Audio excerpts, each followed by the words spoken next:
Your first indication of a transmission problem is when it starts working differently, such as later shifts or no overdrive. But those differences could simply indicate a change in the weather. That's because a lot of computer systems are designed to alter transmission operation between summer driving and winter driving.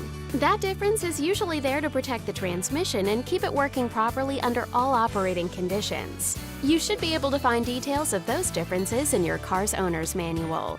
But if you've noticed a change in your car's behavior and you aren't sure whether it's a real problem or just the changing seasons, stop by your nearby Cottman Center. Their transmission physicians will be glad to check your car's performance and let you know whether you have a real problem or your car's just reacting to the changing seasons.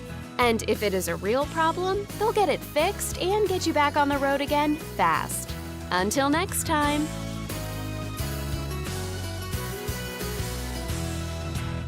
Thanks for watching. If you enjoyed this, please check out the other videos in the Cottman Man and Transmission Physician Educational Video Series, and make sure to subscribe below if you haven't already. Check out Cottman.com for new videos and other updates.